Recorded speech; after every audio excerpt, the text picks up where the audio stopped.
mais on va revenir évidemment sur le week-end dernier où vous étiez pour accompagner Pénélope Le Prévost. La Française n'a pas gagné puisque le vainqueur est brésilien. On va voir son barrage, Pedro Véniz avec son Cabri de Lille. Regardez, puis à l'issue de son barrage, l'interview du vainqueur. Un peu dans le pied là. S'il foulait aussi. On voit que le cheval est un tout petit peu plus lent dans l'articulation, donc il est obligé de tourner encore plus court, ce qui fait facile 5 foulées. Il faut qu'il joue sur le virage là. Ça c'est bien tourné.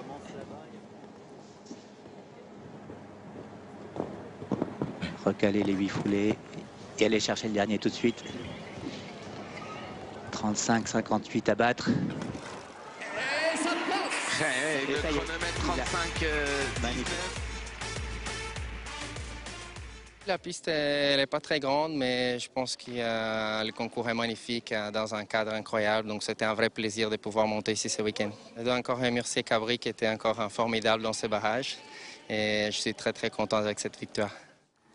Le tableau des résultats, donc vous l'avez compris, le Brésilien a pris la tête avec le fils de Canaan. Deuxième, Dennis Lynch avec le Belge Eco de Lobry. Et puis la Japonaise Karen Paul qui s'initie une belle performance est troisième. Quatrième, l'Italien Alberto Zorzi. Très belle performance de Patrice Delaveau qui est cinquième. On retrouve Philippe Rosier à la 9e place et Kevin Stott, lui, est 12e. Un mot tous les deux sur la performance de Pedro Véniz.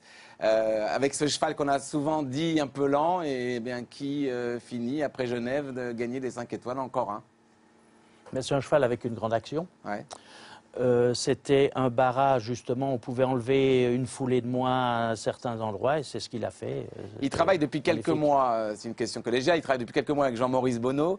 On a l'impression que ça apporte beaucoup quand même aux Brésiliens. D'abord vous, Henri, le coach peut donner cet irrationnel comme ça? Bah bien sûr, le coach peut donner à ses cavaliers des petites choses qu'on fait qu'à la bout du compte, on peut gagner une demi-seconde, une seconde. Ouais. Et comment vous le voyez? C'est-à-dire vous analysez tous les parcours avant que le cavalier passe et vous allez donner les informations ou c'est au moment de la reconnaissance? À quel moment vous apportez cette information? Déjà au moment de la reconnaissance, on sait à peu près ce qu'il faut faire. Et ensuite, si on a la chance, on peut aller regarder ceux qui sont avant votre cavalier. Avant notre cavalier, et on donne exactement ce qu'il a fait et essayer ce qu'il faut faire pour gagner, quoi. Vous avez travaillé avec Jean-Maurice Bonneau, Ouais. D'ailleurs vous avez été, je crois, championne des cavaliers à ce moment-là. Il vous a aussi beaucoup apporté parce que Pedro, c'est clair, ça lui apporte quelque chose. Je pense que c'est extrêmement important d'avoir quelqu'un à pied parce que c'est pas du tout le même ressenti. Et puis quelqu'un d'extérieur, quelqu'un qui vous donne confiance, quelqu'un qui vous donne les clés. Parce que nous, quand on est à cheval, évidemment, on peut pas regarder les parcours en même temps. Donc oui, c'est l'addition des talents.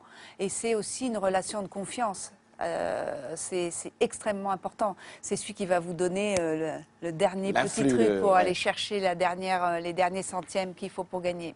Belle performance de Patrice Delaveau, vous l'avez compris, de ce week-end, qui termine à la 5e place. Son dernier classement aussi bien remonte à 2006, c'était à Anvers.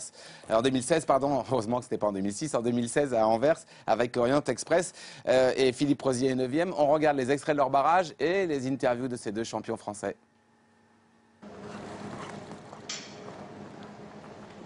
Ça sort, allez chercher les 8 là.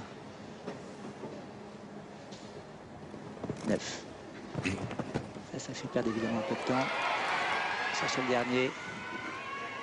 Oula, bonne prise de risque sur le dernier. Le chrono, 36. Il a encore sauté très bien. Malheureusement, j'ai pas trouvé les bonnes distances. J'ai pas pu faire une de moins comme tout le monde entre le 1 et le 2. Et je prends déjà une seconde dans la vue ici. Après, j'ai essayé de me dépêcher, mais malheureusement, j'ai pris trop de retard. Mais bon, le cheval a vraiment très bien sauté. Je pense que c'est ça le principal. Allez, Philippe.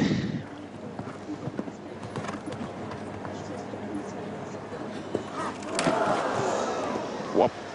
Bon, là, c'est perdu. Il a perdu du temps. Franchement, bon, le résultat n'est pas comme je l'aimerais, mais j'ai pris mon pied. Dans ma tête, j'étais trop dans les 6 foulées. J'aurais dû attendre le décollage, d'être dans le plané pour dire allez, on y va. J'ai fait trop tôt de ma faute. Et à ce moment-là, lui, il est parti sur le chandelier. Et c'est là où je dis que c'est un petit crack et qu'il a un mental exceptionnel. Parce que ce qu'il a fait là, après, tu n'as plus de rêne, tu attaques l'Auxerre direct, il continue. Et comme si rien ne s'était passé. C'est là où il est formidable. Mais je suis content parce qu'avant d'aller à la boule, c'est bon pour le moral. Et... Voilà. ça me plaît. Henri Prudent, vous n'aviez pas vu ces images en direct sur site, vous étiez au paddock, assez impressionné. Il a eu des vraies sensations, ça c'est sûr. Hein. Incroyable. Bon, la chance que le cheval ne se soit pas fait mal déjà. Ouais. Et puis ensuite, il a récupéré, comme Philippe dit, le cheval. Ouais. C'est, Virginie, intéressant de revoir Patrice avec Aquila, HDC. Ça y est, qu'il semble avoir retrouvé un cheval qui va remplacer ses retraités Orient Express et Ornella Maille. Absolument, oui. Ouais. Là, on sent que c'est sur la bonne voie et comme il dit, il manque peut-être un petit quelque chose pour gagner l'épreuve, mais il est 5e et le cheval a sauté d'une façon vraiment magnifique. Très légèrement, très bien. Facile.